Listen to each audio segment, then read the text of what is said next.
Hi everyone, welcome to the code AIML। आज हम लोग देखने वाले हैं vectors and their properties. Properties में हम लोग देखेंगे सम एंड डिफरेंस रूल क्या होता है, मल्टीप्लिकेशन रूल क्या होता है, वेक्टर्स के लिए L1 एंड L2 नॉर्म क्या होता है। उसके बाद हम लोग देखेंगे डॉट प्रोडक्ट क्या होता है। उसके बाद हम लोग देखेंगे कोसाइन सिमिलैरिटी क्या होता है एंड उसके application in the domain of machine learning. उसके बाद हम लोग देखेंगे what is the relationship between vectors and matrices. So in linear algebra it is the branch of mathematics जहाँ पे हम लोग वेक्टर्स एंड मैट्रिसेस से चीज़ों को डील करते हैं, उन पे ऑपरेशंस परफॉर्म करते हैं। तो चलिए हम लोग बहुत ही फंडामेंटल से स्टार्ट करते हैं और वेक्टर के सारे प्रॉपर्टीज को देखते हैं जो कि लीनियर अलजेब्रा से रिलेटेड है।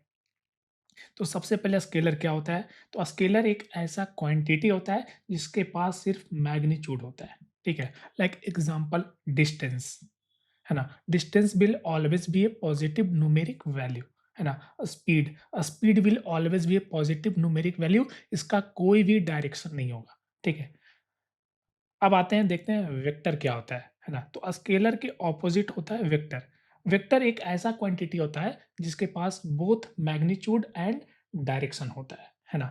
जैसे कि फॉर एग्जांपल डिस्टेंस, अगर मैं डिस्टेंस में डायरेक्शन ऐड कर देता हूँ तो उसको हम लोग कह सकते हैं displacement. Displacement is distance associated with A direction.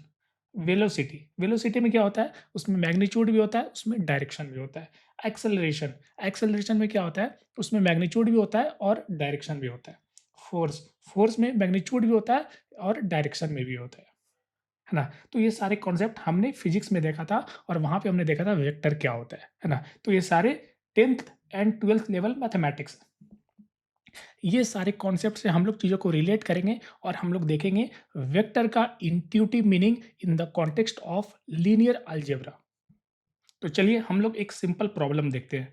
A man travels 10 kilometre in the positive direction and then 20 kilometre in the negative direction. तो आपको बताना है कि उसने कितना डिस्टेंस ट्रेवल किया और उसका डिस्प्लेसमेंट क्या है, ठीक है? तो मैं ये अज्यूम करता हूँ कि जो इंसान है ना, it is initially it is initially at origin, वो जीरो इंडेक्स पे है, ठीक है? और चूँकि यहाँ पे डायरेक्शन में सिर्फ पॉजिटिव एंड नेगेटिव ही दिखा रहा है, तो हम लोग अज़्यूम करते हैं कि it is one dimensional space, है ना? 1D स्पेस में हमारे पास 1 एक्सिस होते हैं, तो इसको मैं ओरिजिन मानता हूँ, इसको मैं इन पॉजिटिव साइड मानता हूँ, इसको मैं नेगेटिव साइड मानता हूँ, ठीक है? तो ए मैन जो है सबसे पहले ओरिजिन से 10 किलोमीटर वो पॉजिटिव साइड जाता है, उसके बाद वो वहाँ से टर्न लेकर के 20 किलोमीटर वो नेगेटिव डायरेक्शन में जाता है ना? तो पहले वो 0 पे था, 0 से 10 पे आया, उसके बाद वो 20 किलोमीटर नेगेटिव गया, मतलब कितना हुआ? इफेक्टिवली 10 किलोमीटर नेगेटिव में आया। तो मुझे बताना है कि डिस्टेंस कितना हुआ? तो टोटल डिस्टेंस जो इंसान ने कवर किया that is 10 kilometre plus 20 kilometre, ठीक है? अब आते हैं सेकंड क्वेश्चन, डिस्प्लेसमेंट क्या है? मतलब जिस पोजीशन से उसने स्टार्ट किया और उसका जो फाइनल पोजीशन है, उसमें क्या डिस्प्लेसमेंट है? डिस्प्लेसमेंट में क्या होगा? मैग्नीट्यूड होगा और डायरेक्शन होगा। तो अगर आप देखोगे कि अगर वो इनिशियली 0 पॉइंट पे था, तो उसका फाइनल डेस्टिनेशन क्या है? वो इस पॉइंट पे है। तो इफेक्टिवली उसने 10 किलोमीटर इन नेगेटिव साइड उसका डिस्प्लेसमेंट है ना? डिस्प्लेसमेंट में क्या होगा? मैग्नीट्यूड होगा, डायरेक्शन होगा। मैग्नीट्यूड कितना होगा? 10 किलोमीटर होगा और डायरेक्शन क्या होगा? वो नेगेटिव होगा। तो इफेक्टिव जो डिस्प्लेसमेंट होगा ना, वो -10 किलोमीटर होगा, है ना? तो इसको हम लोग एक इस तरीके से हम लोग इसको रिप्रेजेंट कर सकते हैं। एक एरो से इसको डिनोट कर सकते हैं, जहाँ पे लेंथ बताता है कि उसका मैग्नीट्यूड क्या है और उसका जो डायरेक्शन है, ये जो मेरा एरो है ना, उसका डायरेक्शन बताता है कि उसका डायरेक्शन क्या है। अब हम लोग इस प्रॉब्लम को 2D स्पेस में देखते हैं, है ना? तो इस तरीके के प्रॉब्लम हमने स्कूल लाइफ में बहुत सारे किए थे, है ना? इसलिए मैं आपको इसको डिटेल में नहीं बताऊँगा, बस मैं आपको इसको रफ ओवरव्यू दूँगा सो दैट आपको इंट्यूटिव मीनिंग समझ में आए कि क्या होता है वेक्टर। तो ए मैन सबसे पहले क्या करता है, वो 10 किलोमीटर वो नॉर्थ डायरेक्शन में ट्रैवल करता है। उसके बाद 20 किलोमीटर वो इस डायरेक्शन में ट्रैवल करता है and then 5 kilometre south direction में ट्रैवल करता है। सेम क्वेश्चन मुझे डिस्टेंस एंड डिस्प्लेसमेंट बताना है। तो जब इस तरीके का प्रॉब्लम हो जहाँ पे मुझे डायरेक्शन के across north, south, east, west के अक्रॉस मुझे मूव करना है, इन दैट केस हम लोग 2D स्पेस में चीज़ों को रिप्रेजेंट करते हैं। एक होता है हमारा एक्स एक्सिस, एक होता है वाई एक्सिस। तो पॉजिटिव वाई को हम लोग नॉर्थ मानते हैं, उसके ऑपोजिट को साउथ बोलेंगे। पॉजिटिव एक्स को हम लोग इस डायरेक्शन बोलते हैं और उसके ऑपोजिट को हम लोग वेस्ट बोलेंगे। ठीक है, तो हमने डिफाइन किया, ये है मेरा east, north, west and south, है ना? ये एक स्टैंडर्ड नोटेशन होता है जब भी हम लोग इस तरीके के प्रॉब्लम को सॉल्व करते हैं। अब मैं अज्यूम करता हूँ कि जो मैन है वो इनिशियली ओरिजिन पे है। तो ये चूँकि 2D स्पेस में हम लोग बात कर रहे हैं, तो हम लोग 2D स्पेस में एज़ पर कोऑर्डिनेट ज्योमेट्री जो कि हमने 10th लेवल में देखा था, उसको हम लोग 0, 0 से डिनोट करते हैं। मतलब ओरिजिन से 0 यूनिट एक्स में मूव किया, 0 यूनिट वाई में मूव किया, so the effective position is 0, 0, है ना? अगर मैं रैंडमली कोई पॉइंट एक्स, वाई लेता हूँ, इस तरीके से डिनोट करता हूँ, इसका मतलब ये हुआ कि ये जो पॉइंट है ना, ये जो पॉइंट है, ये ओरिजिन से X kilometre on the X axis है and then Y kilometre on the Y axis है ना? This is the meaning of any coordinate point in coordinate geometry. ठीक है, तो अभी मैं बस कोऑर्डिनेट पे बात करूंगा, बाद में इसको हम लोग एज ए वेक्टर के टर्म में इसको हम लोग समझेंगे। ठीक है, तो सबसे पहले वो ओरिजिन पे है, उसके बाद वो 10 किलोमीटर नॉर्थ में मूव करता है ना? तो इसका इफेक्टिव कोऑर्डिनेट क्या होगा? 0, 10 हो जाएगा। उसके बाद वो 20 किलोमीटर इस डायरेक्शन में मूव करता है, तो उसका न्यू कोऑर्डिनेट हो जाएगा 20, 10। उसके बाद वो फिर से 5 किलोमीटर साउथ में मूव करता है। तो यहाँ से साउथ किधर होगा आप देखोगे, तो साउथ किधर? नीचे का साइड है, तो फिर क्या होगा? यहाँ से वो डाउन के डायरेक्शन में वो मूव करेगा 5 किलोमीटर। तो ये जो मेरा फाइनल कोऑर्डिनेट होगा ना, वो 20, 5। मतलब एक इंसान ने 0, 0 से स्टार्ट किया ट्रेवल करना एंड फाइनली वो 20, 5 पे आ गया। ठीक है, तो इफेक्टिव उस इंसान ने कितना डिस्टेंस ट्रेवल किया? तो मैं क्या करूंगा, simple, without considering the direction हम लोग सारे मैग्नीट्यूड ऐड कर देंगे कि उस इंसान ने कितना इफेक्टिवली ट्रैवल किया। तो that is 10 kilometre plus 20 kilometre plus 5 kilometre, so total distance travel will be 35 kilometre. अब आते हैं डिस्प्लेसमेंट। उस इंसान का इफेक्टिव डिस्प्लेसमेंट क्या हुआ? डिस्प्लेसमेंट बताता है इनिशियल से फाइनल पोजीशन में इफेक्टिव कितना मूवमेंट हुआ।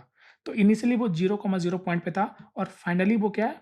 20, 5 पॉइंट पे है ना? तो हम लोग अगर इनिशियल और फाइनल को इस तरीके से एक एरो से रिप्रेजेंट करते हैं ना, तो इसको हम लोग कहते हैं हमारा दिस इज ए वेक्टर, जो कि हमें डिस्प्लेसमेंट बताता है ना? तो ये जो मेरा ग्रीन लाइन है ना, इसका जो लेंथ है वो बताएगा मैग्नीट्यूड क्या है, और ये जो एरो है इसका जो डायरेक्शन है वो बताएगा कि वो किस डायरेक्शन में एसोसिएटेड है ना? क्योंकि वेक्टर के पास मैग्नीट्यूड होता है और डायरेक्शन होता है। तो इसको हमने यहाँ पे इस तरीके से डिनोट किया और हमने बोला कि दिस इज वेक्टर डी, है ना? इस तरीके से हम लोग जनरली स्कूल लाइफ में इस तरीके से हम लोग चीज़ों को डिनोट करते थे वेक्टर को, है ना? इवन लीनियर अलजेब्रा में हम लोग एक्सप्लिसिटली ये एरो मेंशन नहीं करेंगे। अगर मैंने इस तरीके से लिखा डी, तो डी इज ए वेक्टर, है ना? तो मुझे इस वेक्टर का मैग्नीट्यूड एंड डायरेक्शन बताना है, सो दैट हमें पता चले कि डिस्प्लेसमेंट कितना होता है ना? तो जो हमारा इफेक्टिव डिस्प्लेसमेंट है ना, उसको हम लोग इस तरीके से लिख सकते हैं। दिस इज फर्स्ट टेक्निक कि इनिशियली वो 0, 0 पे था, फाइनली वो 20, 5 पे है। ठीक है? उसके बाद इसको हम लोग इस तरीके से भी लिख सकते हैं। ये क्या बता रहा है? ये बता रहा है, आई कैप बताता है unit vector in the direction of X axis. I cap बताता है unit vector in the direction of X axis. Unit मतलब how much? A vector of size 1। ठीक है, जे कैप बताता है unit vector in the direction of Y axis. ठीक है, तो इसको हम लोग इस तरीके से लिख सकते हैं 20 आई कैप प्लस 5 जे कैप। मतलब ये हुआ कि मैं 20 यूनिट वेक्टर एक्स के डायरेक्शन में मूव करूंगा एंड देन 5 यूनिट वेक्टर मैं वाई के एक्सिस के डायरेक्शन में मूव करूंगा, तो मैं इफेक्टिवली इस पॉइंट पे आ जाऊंगा, है ना? This is one of the very common notation जो कि हम लोग कोऑर्डिनेट ज्योमेट्री में यूज करते थे in mathematics in our school time. ठीक है, अब आते हैं इसका लीनियर अलजेब्रा नोटेशन। जब भी हम लोग लीनियर अलजेब्रा पढ़ेंगे ना, तो हम लोग ये सारे चीज़ों को रिप्रेजेंट करेंगे with the help of column vector, है ना? कॉलम वेक्टर क्या होता है? नंबर का एक सीक्वेंस होता है जो कि ऊपर से नीचे इस तरीके से अरेंज होता है ना? तो ये जो नोटेशन है ना, ये नोटेशन को हम लोग कहते हैं कॉलम वेक्टर। और देखोगे यहाँ पे this is a column vector of value 25, है ना। हर एक कोऑर्डिनेट के अलोंग कितना मूवमेंट हुआ। तो इस तरीके से हम लोग लीनियर अलजेब्रा में चीज़ों को रिप्रेजेंट करेंगे। इस तरीके से हम लोग वेक्टर को रिप्रेजेंट करेंगे इन लीनियर अलजेब्रा। तो अब हम मोस्ट ऑफ द टाइम जो रिप्रेजेंटेशन यूज करेंगे in linear algebra, it will be like this. We will be avoiding this kind of representation, है ना, सो दैट आप ये रिप्रेजेंटेशन से चीज़ों को फैमिलियर हो जाओ। और ये सारे जो फंडामेंटल कॉन्सेप्ट है, ये सारे फंडामेंटल कॉन्सेप्ट का हम लोग आगे जा करके बहुत ज़्यादा यूज करने वाले हैं इन लीनियर अलजेब्रा का सीरीज। कोई भी जो वेक्टर होता है उसके पास बोथ मैग्नीट्यूड एंड डायरेक्शन होते हैं, ठीक है। तो अगर ये मेरा एक वेक्टर है ना, अगर ये मेरा एक वेक्टर है, इसको आप इस तरीके से लिखो या फिर आप इस तरीके से भी लिखो, तो ये वेक्टर का भी एक मैग्नीट्यूड होगा और डायरेक्शन होगा। कैसे फाइंड करेंगे मैग्नीट्यूड एंड कैसे फाइंड करेंगे डायरेक्शन, तो चलिए देखते हैं। तो किसी भी वेक्टर को हम लोग इस तरीके से ब्रेक कर सकते हैं। वेक्टर, है ना, वेक्टर डी को हम लोग लिख सकते हैं magnitude of vector D into unit vector in the direction of vector D, है ना। या फिर जो कर सकते हो, वेक्टर को हम लोग लिख सकते हैं मैग्नीट्यूड इनटू डायरेक्शन, ठीक है। तो अगर मुझे मैग्नीट्यूड फाइंड करना है, अगर मुझे मैग्नीट्यूड फाइंड करना, हम लोग कैसे फाइंड करेंगे, तो हमने ये देखा था अपने स्कूल लाइफ में कि अगर मुझे किसी वेक्टर का मैग्नीट्यूड फाइंड करना है तो हर एक कंपोनेंट का एक्रोस जो वैल्यू होता है उसका स्क्वायर लेकर के, उसका स्क्वायर लेकर के और उसका सम करके उसके बाद उसका स्क्वायर रूट कंप्यूट करो and that is the distance, that is the magnitude, है ना। ये मैग्नीट्यूड होगा हमारा, ठीक है। इसको हम लोग देखेंगे आने वाले टॉपिक्स में और इसको हम लोग रिलेट करेंगे विथ यल टू नॉर्म, है ना। यल टू नॉर्म से हम लोग इस कॉन्सेप्ट को रिलेट करेंगे।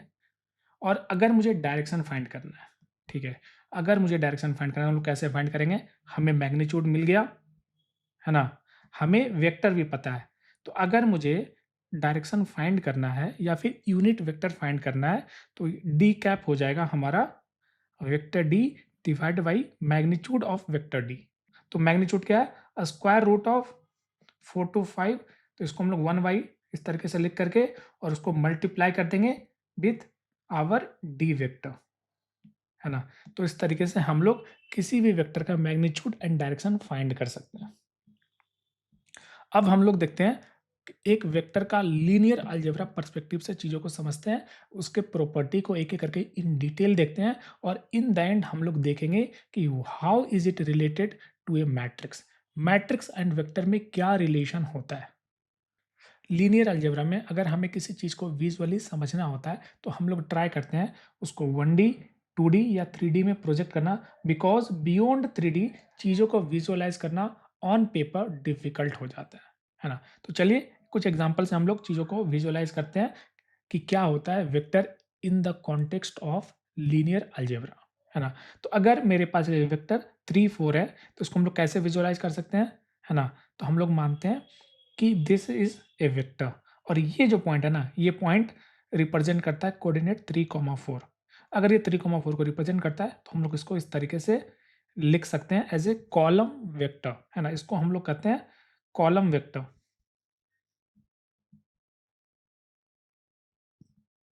इसका मतलब ये हुआ कि ये जो वैल्यू है ना, ये जो वैल्यू है अगर हम इसको x मानते हैं, इसको y मानते हैं, तो ये जो पॉइंट है ना, it is 3 unit, 3 unit from origin in the x axis direction and 4 unit, 4 unit away in y axis direction. मतलब ये हुआ कि अगर मुझे इस पॉइंट पे पहुंचना है तो मैं क्या करूंगा, मैं सबसे पहले ओरिजिन से 3 यूनिट x एक्सिस के लॉन्ग मूव करूंगा एंड देन मैं 4 यूनिट y एक्सिस के लॉन्ग मूव करूंगा, then I will be reaching this point, है ना। उसी तरीके से अगर ये मेरा एक पॉइंट है ना, आप देखोगे कि ये जो मेरा कॉलम वेक्टर है यहाँ पे हमारे पास 3 वैल्यूज हैं, 3 4 एंड 1। तो हमें इसको विजुअलाइज करने के लिए हमें 3D एक्सिस चाहिए, हमें 3 एक्सिस चाहिए। तो हमने लिया x axis, y axis and z axis, है ना। तो ये जो आप नोट्स देख रहे हो ना, ये नोट्स को आप मान सकते हो कि it is representing x Y plane, ये x वाई प्लेन को रिप्रेजेंट करा और इसके परपेंडिकुलर, इसके परपेंडिकुलर जो ऊपर एक एक्सिस आ रहा है ना, दैट इज़ ज़ेड एक्सिस। सारे एक्सिस आपस में परपेंडिकुलर होते हैं। तो अगर ये जो आप नोट्स देख रहे हो, ये नोट्स को अगर मैं एक्स वाई एक्सिस मानता हूँ, एक्स वाई प्लेन मानता हूँ, तो इसके जो परपेंडिकुलर ऊपर के साइड जो आता है ना, उसको हम लोग कह सकते हैं ज़ेड एक्सिस। या फिर अगर आप अपने रूम को एक 3D स्पेस मानते हो, तो उसका जो फ्लोर है, उसको आप कह सकते हो it is X Y plane and उसका जो ऊँचाई है, it is along Z axis, ठीक है? तो अगर मैं इस पॉइंट का बात करता हूँ ना, अगर मैं इस पॉइंट का बात करता हूँ, तो ये पॉइंट क्या रिप्रेजेंट करता है? ये पॉइंट एक कॉलम वेक्टर को रिप्रेजेंट करता है और वैल्यू 3, 4 एंड 1। इसका मतलब ये होता है कि अगर मुझे इस पॉइंट पे पहुँचना है, अगर मैं इनिशियली ओरिजिन पे हूँ और अगर इस पॉइंट पे अगर मुझे पहुँचना है, तो सबसे पहले मुझे 3 यूनिट एक्स के डायरेक्शन में मूव करना पड़ेगा, ठीक है? उसके बाद मुझे 4 यूनिट वाई एक्सिस के डायरेक्शन में मूव करना पड़ेगा एंड देन 1 एक्सिस मुझे ऊपर के अलोंग, है ना? ज़ेड एक्सिस मतलब एकदम इसके ऊपर परपेंडिकुलर मुझे मूव करना पड़ेगा 1 unit, then I can reach this point, है ना? तो ये पॉइंट 3D स्पेस में एक पॉइंट को रिप्रेजेंट करता है, एक वेक्टर को रिप्रेजेंट करता है ना? तो 3D में चीज़ों को विज़ुअलाइज़ करना डिफ़िकल्ट होता है, बट बियॉन्ड 3D चीज़ों को विज़ुअलाइज़ करना ऑलमोस्ट इम्पॉसिबल होता है ना? मैं इसको थोड़ा-सा और थोड़ा बेटर तरीके से इसको विज़ुअलाइज़ करने का ट्राई किया इस पॉइंट को, है ना? ये जो पॉइंट है इसको हम लोग कह सकते हैं कि this is a column vector 3, 4 and 1, है ना? कोऑर्डिनेट ज्योमेट्री में हम लोग इस तरीके से लिख सकते हैं। मतलब अगर मुझे इस पॉइंट पे पहुँचना है, तो आप देखोगे this is x axis, this is why axis, है ना? तो ये जो आप देख रहे हो ना, ये सारे जो आप एरिया देख रहे हो, नेट देख रहे हो, है ना? इसको आप कह सकते हो कि this is X Y plane और इसके perpendicular this is Z axis. तो अगर मुझे पॉइंट 3, 4 एंड 1 पे पहुँचना है तो मुझे क्या करना पड़ेगा? मुझे सबसे पहले 3 यूनिट एक्स के डायरेक्शन में मूव करना पड़ेगा, 4 यूनिट वाई एक्सिस के अलोंग मूव करना पड़ेगा एंड देन 1 यूनिट मुझे ऊपर ज़ेड एक्सिस के अलोंग मूव करना पड़ेगा, then I will be reaching to this point, है ना? और इसको हम लोग इस तरीके से एक वेक्टर फॉर्म में रिप्रेजेंट करते हैं, है ना? तो लीनियर अलजेब्रा में हम लोग we always deal with column vector. Even जब हम लोग मैट्रिक्स की बात करेंगे ना, तो मैट्रिक्स को भी हम लोग रिलेट करेंगे विथ एक कॉलम वेक्टर। इसीलिए आपको वेक्टर की बहुत अच्छी समझ होनी चाहिए टू अंडरस्टैंड लीनियर अलजेब्रा। तो विथ इनफ मोटिवेशन अब हम लोग देखते हैं some common properties of vectors in linear algebra, है ना? तो सबसे कॉमन ऑपरेशन क्या हो सकता है कि मेरे पास कोई एक वेक्टर है ना? ये वेक्टर जो 1, 2 है, इट बिलॉन्ग्स टू R2, है ना?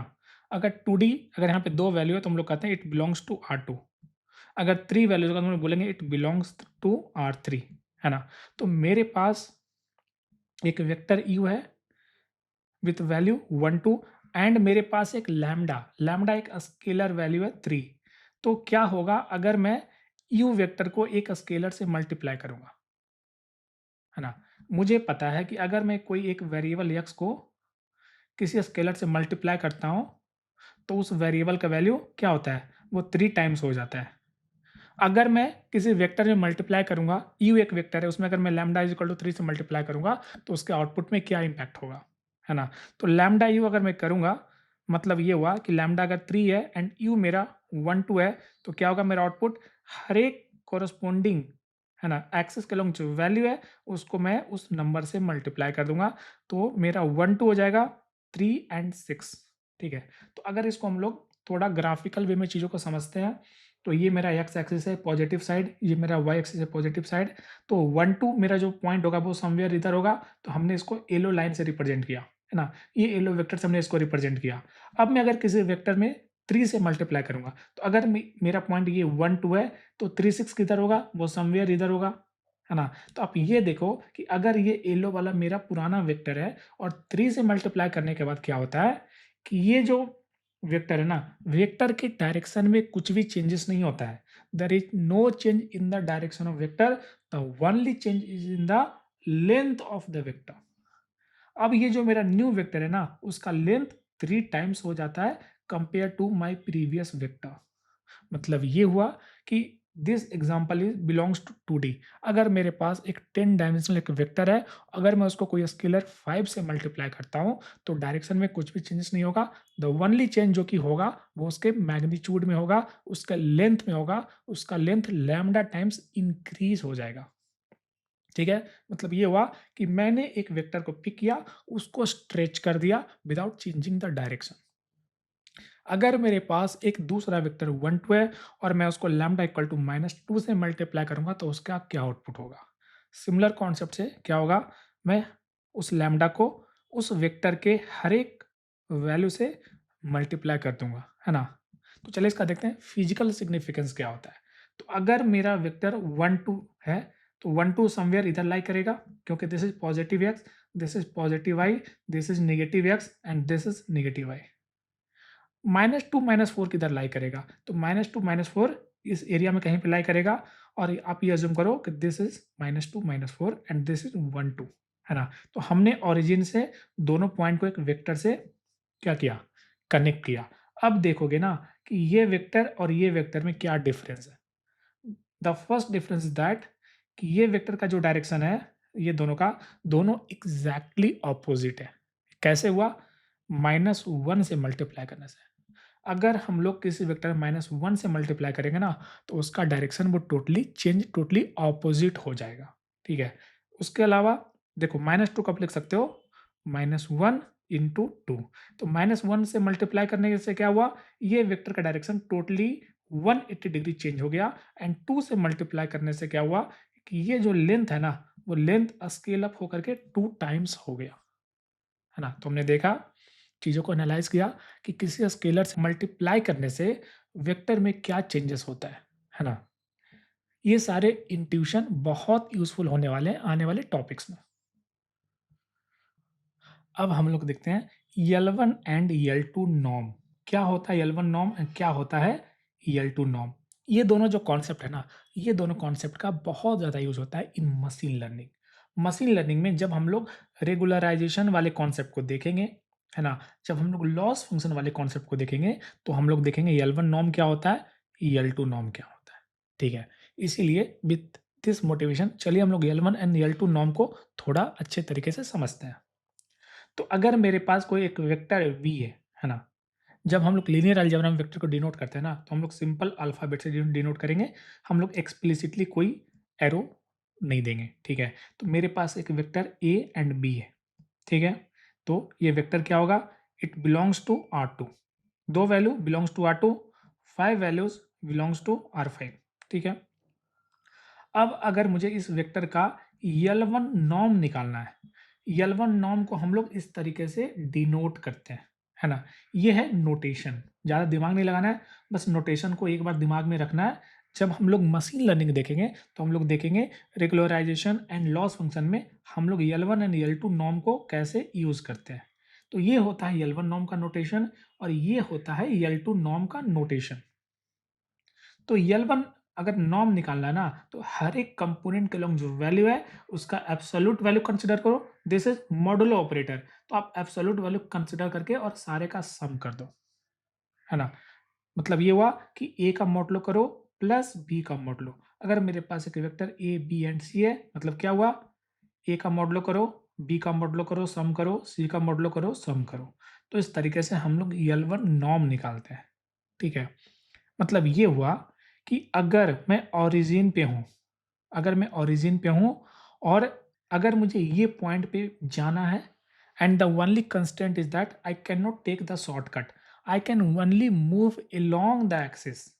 मैं सिर्फ एक्सिस के अलोंग ही मूव कर सकता हूँ, तो मुझे कितना डिस्टेंस ट्रेवल करना पड़ेगा, आप ऐसे समझ सकते हो। तो अगर मुझे इस पॉइंट पे पहुँचना है, तो मुझे क्या करना पड़ेगा? अगर मैं ओरिजिन पे हूँ, तो सबसे पहले मुझे क्या करना पड़ेगा? ए यूनिट यक्स के लॉन्ग मूव करना पड़ेगा। उसके बाद मुझे बी यूनिट वाई के लॉन्ग मूव करना पड़ेगा। तो टोटल मैंने कितना मूव किया? Absolute of a plus absolute of b, है ना? अगर आप ऐसा समझो, अगर मेरे पास एक वेक्टर है -2 एंड 5, ठीक है? तो -2 और 5 किधर लाई करेगा? तो इधर नेगेटिव एक्स है, तो -2 और 5, तो ये समवेयर इधर लाई करेगा। तो अगर मुझे इस पॉइंट पे पहुंचना है, तो मुझे क्या करना पड़ेगा? पहले 2 यूनिट नेगेटिव x के लॉन्ग मूव करना पड़ेगा एंड देन मुझे 5 यूनिट पॉजिटिव y के लॉन्ग मूव करना पड़ेगा। तो मुझे इफेक्टिवली टोटल कितना मूव करना पड़ा? -2 का मॉडुलो प्लस 5 का मॉडुलो मतलब 7 यूनिट मुझे मूव करना पड़ा। जब हम लोग L2 नॉर्म की बात करते हैं ना, तो हम लोग शॉर्टेस्ट डिस्टेंस कंसीडर करते हैं। शॉर्टेस्ट डिस्टेंस कंसीडर करते हैं तो क्या होगा? वो होगा ए स्क्वायर प्लस बी स्क्वायर। कैसे? अगर आप इसको ओरिजिन मानते हो 0 0 और इसको अगर आप ए बी मानते हो तो दोनों के बीच का डिस्टेंस क्या होगा? है ना? दोनों के बीच के इक्विलिडियन डिस्टेंस क्या होगा? तो ए माइनस 0 का स्क्वायर प्लस बी माइनस 0 का स्क्वायर मतलब इफेक्टिवली क्या हुआ? ए स्क्वायर प्लस बी स्क्वायर। तो इसको हम लोग कहते हैं L2 नॉर्म। ठीक है? जब हम लोग मशीन लर्निंग में देखेंगे ना, ridge regression and lasso regression, तो हम लोग ये सारे कॉन्सेप्ट को दोबारा रिविजिट करेंगे, है ना? तो L1 नॉर्म हमने देखा, L2 नॉर्म देखा। ये हमने देखा जब हमारे पास 2D स्पेस हो। अगर मेरे पास 3D स्पेस हो तो क्या होगा? कॉन्सेप्ट टोटली सेम होगा, है ना? L1 नॉर्म में क्या करना पड़ेगा मुझे पहले मॉडुलो ए यूनिट एक्स के अलॉन्ग मूव करना पड़ेगा, मॉडुलो बी यूनिट वाई के अलॉन्ग मूव करना पड़ेगा and modulo c unit z के अलॉन्ग मूव करना पड़ेगा। तब मैं पहुंच जाऊंगा at point a b c. तो L1 नॉर्म क्या होगा? Modulo a plus modulo b plus modulo c. अगर मुझे L2 नॉर्म फाइंड करना है तो हम लोग क्या करेंगे? हम लोग हर एक कंपोनेंट का स्क्वायर करके उसका सम करेंगे और उसके बाद हम लोग उसका अंडर रूट लेंगे, है ना? सेम एज जब हम लोग यूक्लिडियन डिस्टेंस फाइंड करते हैं बिटवीन 2 पॉइंट, है ना? यूक्लिडियन डिस्टेंस जहाँ पे हमारा एक पॉइंट क्या है? 0,0,0, दूसरा पॉइंट क्या है? A, B, C। तो अगर मुझे शॉर्टेस्ट डिस्टेंस फाइंड करना ना बिटवीन 2 पॉइंट, तो वो क्या हो जाएगा? Under root a square plus b square plus c square. ठीक है? अब हम लोग देखते हैं sum and difference of two vector. अगर मेरे पास टू वेक्टर है ना, इन सेम स्पेस, तो हम लोग उसका सम कैसे कर सकते हैं और उसका हम लोग डिफरेंस कैसे फाइंड करते हैं और साथ में हम लोग उसका ग्राफिकल इंट्यूशन भी देखेंगे। तो मेरे पास टू वेक्टर है u एंड v, है ना? u क्या है? 4 1, v क्या है? 1 3। तो मुझे इसका सम करना है ना? तो अगर मेरे पास कोई टू वेरिएबल है, एक वेरिएबल a इक्वल टू 5 है, b इक्वल टू 10 है, तो अगर मुझे a प्लस बी करना है तो सिंपल हम लोग क्या करते हैं? 5 प्लस 10 करते हैं, 15 हो जाता है। अगर मुझे कोई टू वेक्टर्स का एडिशन करना है एंड दोनों का डायमेंशन, दोनों का शेप सेम है, तो हम लोग क्या करेंगे? हर एक कॉरस्पॉन्डिंग एलिमेंट का हम लोग एडिशन कर देंगे। हर एक कॉरस्पॉन्डिंग एलिमेंट का हम लोग एडिशन कर देंगे।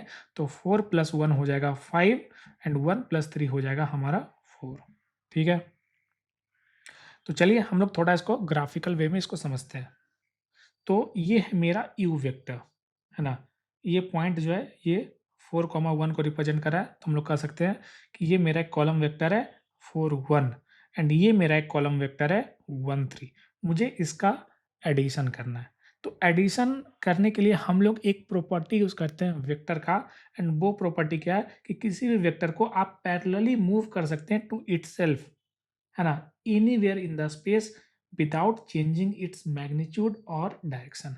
अगर ये मेरा एक वेक्टर है, अगर हम लोग इसको पैरेलली इस तरीके से मूव करके यहाँ पे ले आते हैं, इस तरीके से मूव करके यहाँ पे ले आते हैं, इस तरीके से मूव करके यहाँ पे ले आते हैं, तो उसके वैल्यू में कुछ भी चेंजेस नहीं होता है। या फिर अगर ये एक वेक्टर है, तो हम लोग यहाँ पे इस तरीके से ले आते हैं, यहाँ ले आते हैं, यहाँ ले आते हैं, यहाँ ले आते हैं, सॉरी डायरेक्शन सेम होगा।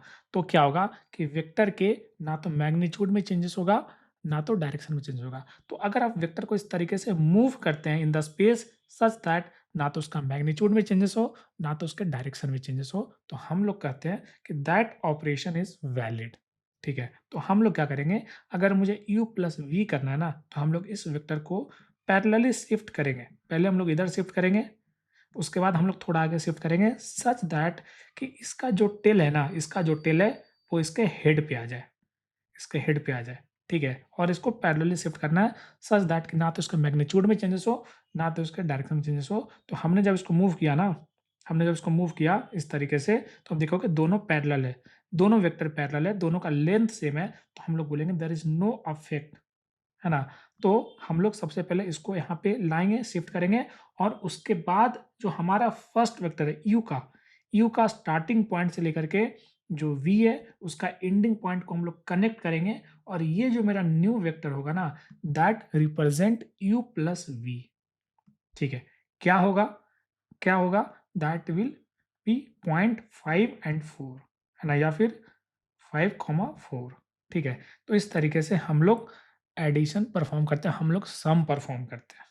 ठीक है, एंड ये रूल का हम लोग यूज करके हमने इसको इस तरीके से ग्राफिकल वे में इसको रिप्रेजेंट किया। अब मुझे टू वेक्टर्स का डिफरेंस फाइंड करना है ना?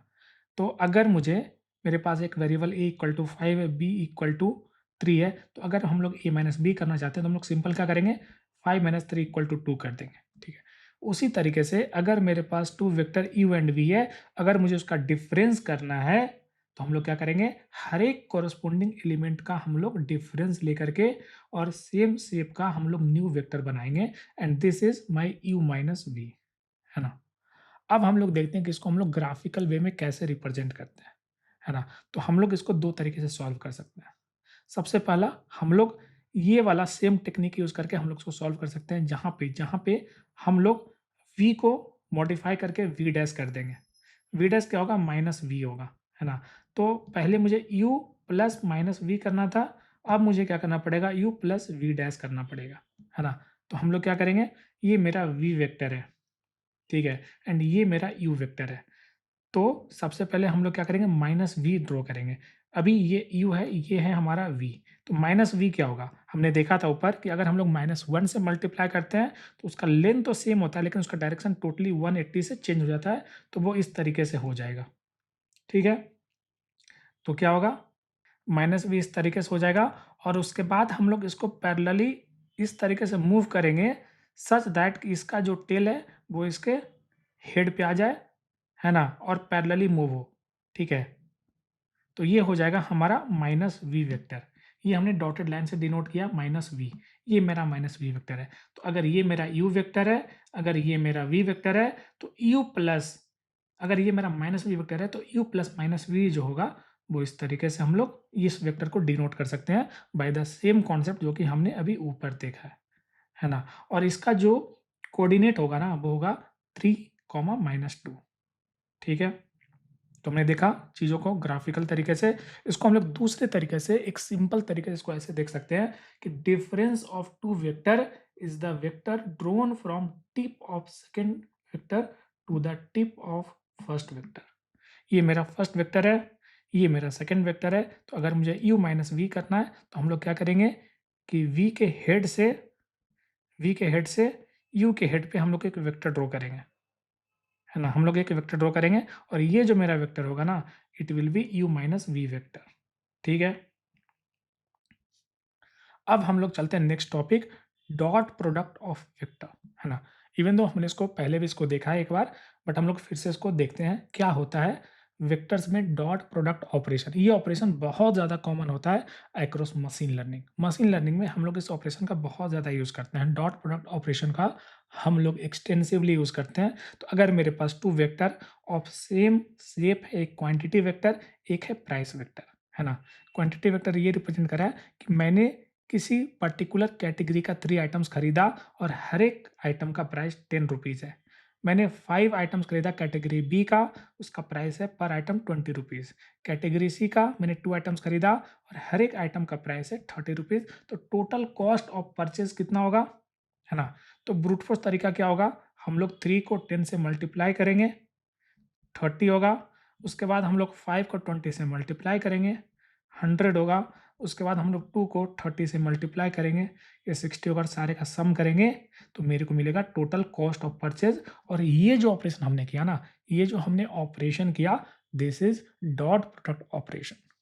एक हमने एक स्टैंडर्ड नेमिंग दे दिया डॉट प्रोडक्ट ऑपरेशन, और इसका हम लोग बहुत ज़्यादा यूज़ करते हैं। नमपाई, ये सारे जो टूल्स होते हैं, ये सारे टूल्स वेक्टराइजेशन का कॉन्सेप्ट यूज़ करके ये सारे ऑपरेशन को बहुत ज़्यादा फास्ट परफॉर्म करते हैं। तो डॉट ऑपरेशन को हम लोग इस तरीके से डिनोट कर सकते हैं, क्वांटिटी डॉट प्राइस। मुझे अगर ये 2 वेक्टर का डॉट प्रोडक्ट फाइंड करना है तो हम लोग इस तरीके से डिनोट करते हैं, है ना? तो इसको हम लोग कभी-कभी इस तरीके से मैथमेटिकल टर्म्स में लिख सकते हैं, है ना? कि अगर मुझे 2 वेक्टर का डॉट प्रोडक्ट फाइंड करना है, तो सबसे पहले आप क्वांटिटी वेक्टर का ट्रांसपोज़ ले लो। ट्रांसपोज़ क्या करेगा? ये जो मेरा कॉलम वेक्टर है, उसको रो वेक्टर में कन्वर्ट कर देगा 3, 5, 2। तो अब ये हो जाएगा मेरा रो वेक्टर 3, 5, 2 और प्राइस मेरा कॉलम वेक्टर है 10, 20, 30।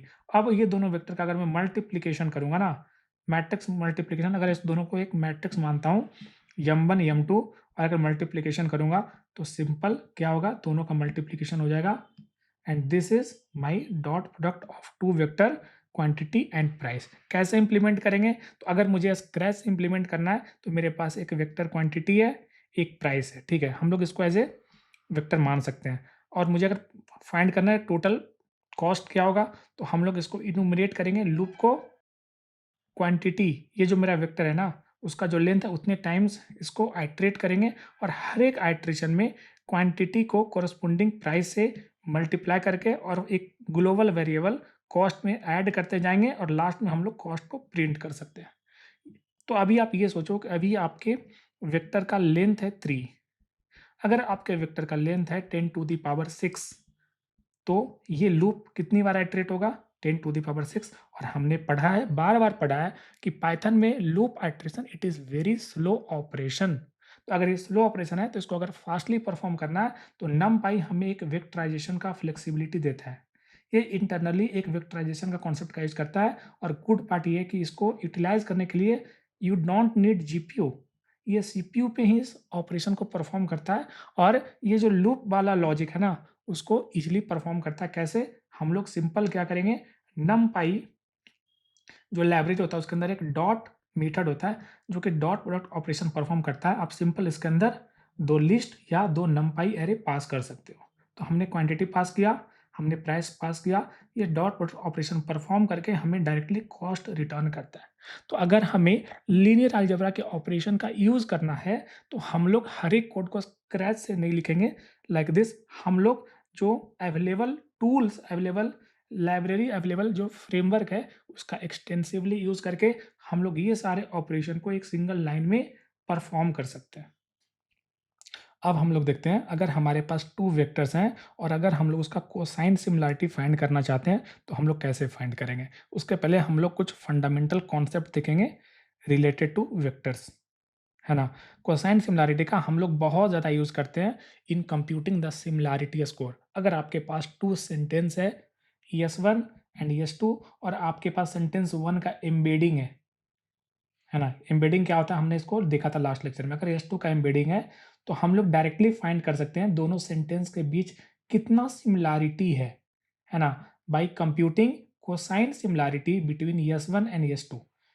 यस 1 क्या होगा? यस 1 एक वेक्टर होगा, यस 2 एक वेक्टर होगा, तो हम लोग डायरेक्टली यस 1 एंड यस 2 के बीच में कोसाइन सिमिलैरिटी फाइंड करके ये फाइंड कर सकते हैं कि दोनों जो सेंटेंस है उसका जो एम्बेडिंग है वो कितना सिमिलर है ना? अगर मैं लिखता हूँ कि I eat a mango, I eat an apple, तो अगर हम लोग यस 1 और यस 2 के बीच में सिमिलैरिटी फाइंड करेंगे, तो दोनों के बीच में बहुत ज़्यादा सिमिलैरिटी आएगा। लेकिन अगर मेरे पास एक सेंटेंस है, आई प्ले क्रिकेट, क्रिकेट, तो अगर हम लोग सिमिलैरिटी फाइंड करेंगे ना between S 1 yes 2, it will be greater than similarity अगर हम लोग फाइंड करेंगे बिटवीन यस 1 एंड यस 3। ठीक है? तो ये बहुत कॉमन यूज़ होता है इन मशीन लर्निंग। मशीन लर्निंग में हम लोग कोसाइन सिमिलैरिटी का बहुत ज़्यादा यूज़ करते हैं। ठीक है? हम लोग डायरेक्टली एम्बेडिंग लेते हैं, उसके ऊपर कोसाइन सिमिलैरिटी अप्लाई कर सकते हैं। ठीक है? तो हम लोग समझते हैं क्या होता है कोसाइन सिमिलैरिटी, और ये एक बहुत इम्पोर्टेंट टॉपिक होता है from the perspective of interview. ठीक है? तो सबसे पहले हम लोग ये देखते हैं कि अगर मेरे पास 2 वेक्टर्स हैं, a and b, a and b एक वेक्टर है, 2 वेक्टर है और उसके बीच जो एंगल है दैट इज़ थीटा, थीटा। तो अगर हम लोग ए डॉट बी कंप्यूट करते हैं, dot product, a dot b मतलब क्या हुआ? डॉट प्रोडक्ट, जो कि हमने अभी ऊपर देखा, है ना? डॉट हमने देखा कैसे कंप्यूट करते हैं। तो ये जो डॉट प्रोडक्ट होता है ना, it is equal, the value is equal to magnitude of a into magnitude of b into cos of angle between the 2 vector a and b. तो इस तरीके से हम लोग किसी 2 वेक्टर के बीच में हम लोग फाइंड कर सकते हैं डॉट प्रोडक्ट। अब आते हैं इसमें कुछ स्पेशल हम लोग केस देखते हैं। तो अगर मेरे पास एक वेक्टर u है एंड u का हम लोग u के साथ ही डॉट प्रोडक्ट फाइंड करेंगे, तो थीटा क्या होगा? वो हो जाएगा 0 एंड कॉस 0 क्या होता है? 1, है ना? कॉस 0 1 होता है और a हो जाएगा हमारा u एंड b भी हो जाएगा हमारा u। तो u डॉट u जो हो जाएगा वो हो जाएगा मॉडुलो ऑफ u का स्क्वायर, ठीक है। अगर मेरे पास 2 वेक्टर u एंड v है, दोनों का डायरेक्शन सेम है, दोनों का डायरेक्शन सेम है, बस जो हमारा u वेक्टर है वो स्मॉलर इन साइज है कंपेयर टू हमारा v वेक्टर। तो अगर हमें u डॉट v कंप्यूट करना ना, तो वो क्या होगा? Magnitude of u into magnitude of v। Theta हो जाएगा 0 एंड कॉस ऑफ 0 जो होता है दैट इज इक्वल टू 1। अगर हमारे पास 2 वेक्टर u एंड v है, दोनों के बीच में एंगल थीटा है, आप देख सकते हो जो हमारा वेक्टर v है दैट इज लॉन्गर देन हमारा वेक्टर u। तो अगर मुझे इसके बीच में डॉट प्रोडक्ट फाइंड करना है तो कैसे फाइंड करेंगे? u का मैग्नीट्यूड इंटू v का मैग्नीट्यूड इंटू कॉस थीटा, ठीक है। अब आते हैं, हम लोग कॉस थीटा को इसके साथ एसोसिएट कर सकते हैं, u cos theta into vector v। तो u कॉस थीटा को हम लोग कह सकते हैं, ये जो प्रोजेक्शन, ये जो आप u डैश देख रहे हो ना, ये जो u डैश जो हमारा वेक्टर होगा, उसका वैल्यू जो होगा ना, वो होगा आपका क्या होगा? वो होगा u cos theta, magnitude of u into cos theta, है ना?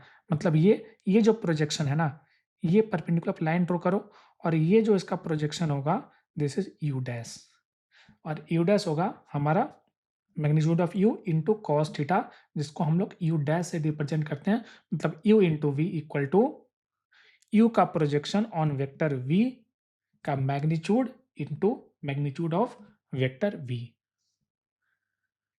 अगर मेरे पास 2 वेक्टर है u एंड v, मुझे इसका डॉट प्रोडक्ट फाइंड करना है, हम लोग कैसे फाइंड करेंगे? अब देखो ये दोनों वेक्टर का, तो एक तरीका तो ये है कि आप कोरस्पोंडिंग एलिमेंट को मल्टीप्लाई करो और उसके बाद इन द एंड आप सारे का सम परफॉर्म करो, ठीक है। तो जब आप मल्टीप्लाई करोगे और फिर जब आप सम परफॉर्म करोगे, तो मेरे को जो आंसर मिला दैट इज इक्वल टू 0, है ना? तो ये दोनों एक इंटरेस्टिंग वेक्टर है। अगर आप इसको प्लॉट करोगे ना, आप इसको प्लॉट करोगे, तो ये 2 वेक्टर के बीच का जो एंगल होगा ना, ये 2 वेक्टर के बीच का जो एंगल होगा दैट इज 90 डिग्री। और अगर आपके पास कोई 2 वेक्टर है और उसके बीच का एंगल 90 डिग्री है, तो वैसे वेक्टर को हम लोग कहते हैं ऑर्थोगोनल वेक्टर। और अगर 2 वेक्टर्स ऑर्थोगोनल वेक्टर है या फिर अगर 2 vectors perpendicular to each other है, तो उसका जो डॉट प्रोडक्ट होगा दैट इज इक्वल टू 0। ये एक बहुत ही इंटरेस्टिंग प्रॉपर्टी होता है। डॉट प्रोडक्ट ऑफ 2 परपेंडिकुलर या ऑर्थोगोनल वेक्टर इज 0। अब हम लोग बैक टू हमारा मेन कॉन्सेप्ट पे आते हैं दैट इज कोसाइन सिमिलैरिटी, ठीक है। कोसाइन सिमिलैरिटी का अब हम लोग देखते हैं एप्लीकेशन, ठीक है। तो हमने देखा था कि a डॉट b, अगर हमारे पास 2 वेक्टर a एंड b है, उसका जो डॉट प्रोडक्ट होता है ना that is equal to magnitude of a into magnitude of b into cos theta. तो अगर हम लोग कॉस थीटा फाइंड करेंगे तो क्या होगा? वो हो जाएगा a dot b divide by magnitude of a into magnitude of b, और this is equal to cos theta. और इसी को हम लोग कहते हैं, ये जो कॉस थीटा होता है ना, ये जो cos of angle between them जो होता है, उसको हम लोग कहते हैं कोसाइन सिमिलैरिटी। तो कोसाइन सिमिलैरिटी जो होता है, it measures how similar the two vectors are by comparing their direction not their magnitude. Cosine similarity जो होता है वो दोनों वेक्टर के बीच के एंगल को कंसीडर करता है, वो मैग्नीट्यूड को कंसीडर नहीं करता है। क्यों? क्योंकि आप देखोगे ये जो डॉट प्रोडक्ट है ना, ये मैग्नीट्यूड को कंसीडर करता है, लेकिन हम लोग उसको डिवाइड कर दे रहे हैं magnitude of a into magnitude of b से, मतलब उसको नलीफाई कर दे रहे हैं। मतलब इफेक्टिवली जो यहाँ पे है वो एंगल कंसीडर कर रहा है कि दो वेक्टर के बीच में कितना एंगल है। अगर एंगल ज़्यादा है मतलब सिमिलैरिटी कम है, अगर एंगल कम है तो सिमिलैरिटी ज़्यादा है। तो अगर एंगल 0 डिग्री है, अगर दो वेक्टर के बीच में एंगल 0 डिग्री है, मतलब cos of 0 and cos of 0 equal to 1। अगर एंगल 90 डिग्री है तो cos ऑफ 90 इक्वल टू 0। मतलब अगर दो वेक्टर के बीच में 90 डिग्री है, मतलब देयर इज नो सिमिलैरिटी। अगर दो वेक्टर के बीच में एंगल 0 डिग्री है, मतलब there is very high similarity, है ना? तो वही है इसका जो रेंज होगा दैट इज -2 1 to 1, है ना?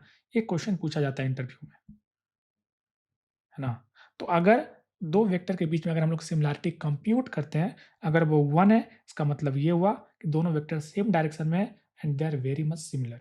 अगर 0 है मतलब दोनों ऑर्थोगोनल है, दोनों के बीच में 90 डिग्री एंगल है, मतलब देयर इज़ नो सिमिलैरिटी। अगर -1 है, मतलब both are in opposite direction. Cosine similarity को हम लोग बहुत जगह पे बहुत ईज़िली अप्लाई कर सकते हैं। अगर आपके पास 2 सेंटेंस है, आपके पास एक एम्बेडिंग S1 है, एक S2 है। सेंटेंस 1 का एम्बेडिंग S1 है और सेंटेंस 2 का एम्बेडिंग S2, तो डायरेक्टली हम लोग दोनों वेक्टर के बीच में कोसाइन सिमिलैरिटी फाइंड कर सकते हैं। तो ये हुआ इसका एप्लीकेशन इन एनएलपी। इसको हम लोग कंप्यूटर विज़न में भी अप्लाई कर सकते हैं। कंप्यूटर विज़न में आपके पास अगर 2 वीडियो है V1 and V2 and V1 का एम्बेडिंग है V एम्बेडिंग 1 एंड V2 का एम्बेडिंग है V एम्बेडिंग 2। तो एम्बेडिंग क्या होता है? At the end of the day embedding एक वेक्टर होता है, तो दोनों के बीच में हम लोग डायरेक्टली कोसाइन सिमिलैरिटी अप्लाई करके फाइंड कर सकते हैं कि दोनों जो वीडियो है वो कितना सिमिलर है ना? तो इस तरीके से हम लोग कोसाइन सिमिलैरिटी को मल्टीपल प्लेस पे बहुत ईज़िली फाइंड कर सकते हैं, आज के समय में specially in LLM and chat GPT era. तो चलिए हम लोग सिंपल एग्जांपल से देखते हैं कि this is the embedding of Apple, this is embedding of banana, this is embedding of queen and this is embedding of queen. आप देखोगे सारे वैल्यू पॉजिटिव हैं, मतलब सारे वैल्यू इस वाले क्वाड्रेंट में लाई करेंगे, है ना? तो अगर आप डायग्राम से देखोगे तो आप ये फाइंड कर सकते हो कि एप्पल एंड बनाना के बीच में सिमिलैरिटी ज़्यादा है, दोनों के वेक्टर के बीच में एंगल कम है, मतलब सिमिलैरिटी ज़्यादा है। देखोगे यहाँ पे किंग एंड क्वीन के बीच में एंगल कम है, मतलब सिमिलैरिटी ज़्यादा है। देखोगे बनाना एंड किंग के बीच में एंगल ज़्यादा है, एंगल ज़्यादा है मतलब सिमिलैरिटी कम है। कैसे हम लोग फाइंड करेंगे कोसाइन सिमिलैरिटी? हम लोग किंग का जो वेक्टर है ना उसको एक वेक्टर V1 मानेंगे, क्वीन का वेक्टर को V2 मानेंगे एंड दोनों के बीच में कोसाइन सिमिलैरिटी फाइंड करेंगे बाय यूजिंग द फॉर्मूला ये वाला। सबसे पहले ऊपर में डॉट प्रोडक्ट एंड नीचे में मैग्नीट्यूड फाइंड करेंगे दोनों का। ठीक है, मैग्नीट्यूड हम लोग इस तरीके से फाइंड कर सकते हैं एंड डॉट प्रोडक्ट हम लोग क्या करेंगे, हर एक कॉरेस्पॉन्डिंग एलिमेंट को मल्टीप्लाई करके उसका हम लोग एंड में सम फाइंड करेंगे and this is my final answer. उसी तरीके से हम लोग एप्पल बनाना का भी फाइंड करेंगे और किंग एंड एप्पल का भी फाइंड करेंगे। तो आप देखोगे कि ये दोनों जो एम्बेडिंग है, ये दोनों जो वैल्यू है कोसाइन सिमिलरिटी, ये दोनों हाई है, क्लोज टू 1 है। मतलब ये हुआ कि king and queen are very similar, apple and banana is also very similar, लेकिन king and apple they are not very much similar. देखोगे it is less compare to this, है ना? तो हम लोग क्या कर सकते हैं कि अगर two word embedding has cosine similarity close to 1, तो दो वर्ड्स का हाई सिमिलरिटी है, या दो सेंटेंस का या दो एम्बेडिंग्स का हाई सिमिलरिटी है, और अगर क्लोज टू 0 मतलब दो वर्ड्स या दो सेंटेंस का लो सिमिलरिटी है। इसको अगर हमें इम्प्लीमेंट करना तो कैसे इम्प्लीमेंट करेंगे? तो आप ये अज़्यूम करो कि आपके पास एक नमपाई एरे या एक वेक्टर है जो कि किंग को रिप्रेजेंट करता है, एक वेक्टर है जो कि क्वीन को रिप्रेजेंट करता है। ये कैसे आया? There are different NLP technique जिसके हेल्प से आप किसी भी वर्ड या किसी भी सेंटेंस का आप एम्बेडिंग फाइंड कर सकते हो, किसी भी वीडियो या किसी भी इमेज, किसी भी ऑडियो का भी एम्बेडिंग फाइंड कर सकते हो, और एक बार जब एम्बेडिंग मिल जाता है, आप डायरेक्टली उस पे सिमिलैरिटी फाइंड कर सकते हो। तो कोसाइन सिमिलरिटी फाइंड करने के लिए हमें क्या करना पड़ेगा? हमें सबसे पहले डॉट प्रोडक्ट फाइंड करना पड़ेगा, है ना? न्यूमरेटर में देखोगे, यहाँ पे हम लोग डॉट प्रोडक्ट फाइंड कर रहे हैं एंड नीचे में हम लोग हर एक का इंडिविजुअल यूक्लिडियन डिस्टेंस फाइंड कर रहे हैं, है ना? तो ऊपर में हमने क्या किया? ऊपर में हमने नमपाई का एक बिल्ट इन मेथड होता है डॉट, इसके हेल्प से आप किसी भी दो वेक्टर का डॉट प्रोडक्ट फाइंड कर सकते हो। डिवाइड बाई हम लोग यहाँ पे क्या कर रहे हैं? हम लोग किंग का किंग का नॉर्म फाइंड कर रहे हैं, है ना? इसको हम लोग L2 नॉर्म बोलते हैं। ये देख रहे हो ना? इसको हम लोग L2 नॉर्म बोलते हैं, और जब भी हम लोग नॉर्म बोलते हैं ना सिर्फ, तो बाय डिफ़ॉल्ट हम लोग L2 नॉर्म की ही बात करते हैं, ठीक है? तो यहाँ पे हमने नॉर्म नॉर्म एक मेथड होता है, बिल्ट इन मेथड होता है जिसके हेल्प से आप किसी भी वेक्टर का नॉर्म फाइंड कर सकते हो, नमपाई के अंदर होता है। उसी तरीके से हमने यहाँ पे क्वीन का नॉर्म फाइंड किया, दोनों को मल्टीप्लाई किया और उसके बाद जो डॉट प्रोडक्ट है ना, उसको हमने डिवाइड किया बाय दिस वैल्यू एंड ये जो मेरे को वैल्यू मिला that is similarity score, and इस तरीके से हम लोग किसी भी दो वेक्टर का सिमिलैरिटी स्कोर फाइंड कर सकते हैं। अब आते हैं हम लोग नेक्स्ट टॉपिक कि क्या रिलेशनशिप होता है बिटवीन मैट्रिक्स एंड वेक्टर्स। हमने ये देखा है कि जब भी हम लोग लीनियर अलजेब्रा की बात करते हैं, वहाँ पे हम लोग मैट्रिक्स एंड वेक्टर्स में चीज़ों को डील करते हैं, वहाँ पे चीज़ों को स्टडी करते हैं। तो क्या दोनों में कोई रिलेशन होता है? तो हाँ, there is a very high relationship between matrix and vector, है ना? मैट्रिक्स को हम लोग इस तरीके से रिप्रेज़ेंट कर सकते हैं। तो आप ये मानो कि आपके पास ए एक मैट्रिक्स है जिसका शेप है 3 क्रॉस 4, मतलब आपके पास 3 रोज़ हैं, है ना? एंड आपके पास क्या है? 4 कॉलम्स हैं। 4 कॉलम्स हैं। तो आपके पास एक matrix A of shape 3 cross 4 है, तो हम लोग इसको क्या कर सकते हैं? हम लोग जब बात करते हैं relationship between matrix and vector, तो हम लोग ये कह सकते हैं कि जो ए एक मैट्रिक्स है ना, it is a stack of 4 column vectors. ये जो मैट्रिक्स है, it is a stack of 4 column vectors, और हर एक को हम लोग कह सकते हैं this is C1 column vector, this is C2 column vector, this is C3 column vector, this is C4 column vector, है ना? तो इस तरीके से हम लोग रिप्रेजेंट कर सकते हैं। मतलब एंड ऑफ द डे हमने क्या ट्रीट किया, एक मैट्रिक्स को as a stack of column vectors. इसीलिए हमने आज बहुत सारे देखा ऑपरेशंस ऑन कॉलम वेक्टर्स, है ना? इसको हम लोग एज़ ए रो वेक्टर भी ट्रीट कर सकते हैं। Even though it is rare but also we can look into this way, है ना? तो अगर ये मेरा एक मैट्रिक्स है ना, तो इसको हम लोग कह सकते हैं this is R1 row vector 1, this is R2 row vector 2, this is R3 row vector 3, and ये जो मेरा मैट्रिक्स है, it is stack of 3 row vector, and इस तरीके से हम लोग इसको रिप्रेजेंट कर सकते हैं। इस पॉइंट का बहुत ज़्यादा नोट देना, क्योंकि इस कॉन्सेप्ट का हम लोग यूज़ करने वाले हैं हमारे आने वाले टॉपिक्स में। तो अगर आपको इस लेक्चर में कहीं भी डाउट है, you can ping us in the comment section and we will definitely try to answer your queries. See you in the next lecture. Till then, bye, happy learning.